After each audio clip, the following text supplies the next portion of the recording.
Bureau there, and Danny Ayalon, who's former Deputy Foreign Minister of Israel. Hello to you.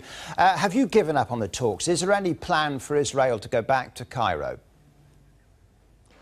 Well, we are very reluctant warriors. We would like to continue the talks, but not under fire, as Hamas tries to extort more through casualties on both sides to get their conditions. And you know, I feel with the people of Gaza. They certainly are entitled to their freedom and to prosperity, but the Hamas, you know, is a criminal, a terrorist organization. Just like in every normal society, you put criminals in prison, they are responsible for what's happening in Gaza. And we say, you know what, if you disarm, if Hamas disarms, we are very happy to open up Gaza, and of course we need just to have a verifiable regime of monitoring to make sure that what happened in the past, that all the cement, millions of cubic meters that went into Gaza, instead of building schools and hospitals, went to building these attack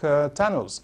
Same thing was with iron, same thing with other dual use, and certainly, of course, all the inflow of munitions and armaments. This has to stop, and then, of course, we can restore peace and security, not just for the people of Israel, also for the people of Gaza. Okay, but hopefully we can build a future together. That is an interesting answer, in that if it is shared by the Israeli government, you're absolutely not ruling out going back to Cairo there, although obviously the issues are very difficult.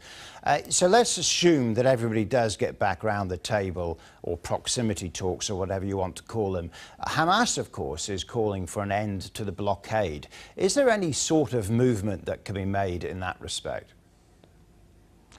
Absolutely. I would say that the end of the blockade for monitoring regime to make sure that armaments and rockets from Iran or financed by Qatar will not threaten Israeli kindergartens and kids and people all over the country, as we have seen now. You know, in the last 4 weeks, we have sustained more than 4,000 rockets, and they are fired indiscriminately on Israeli civilian populations.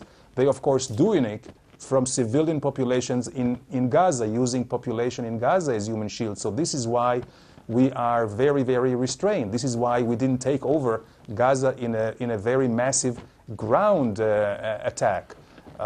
So it all depends on the Hamas. If they will be willing to allow the international community to monitor, to make sure that everything that goes into Gaza will be used for humanitarian, for the economy, and not for military and terrorism, then I think everything will be open for negotiations and implemented. Can I ask you about the British Disasters Emergency Committee has had an appeal here which has been widely televised, and in 24 hours has raised £4.5 million specifically for Gaza. Do you have a message to people wishing to donate to that cause at a time when hostilities are still continuing between the two sides?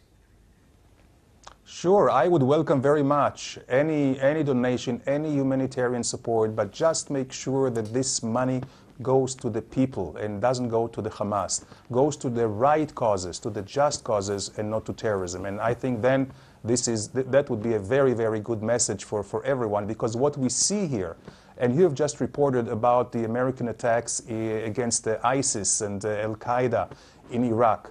There is an alliance between Hamas, Muslim Brotherhood, ISIS, Al-Qaeda, all these extreme terror organizations. They feed on each other, they help on each other, and this is why we need to have a solution, an end of terrorism in Gaza, because that would also signal to terrorists in other areas in the world, specifically in Iraq and Syria, that they cannot win through violence and terrorism. Okay, Danny Ayalon, thank you very much indeed. Thank you.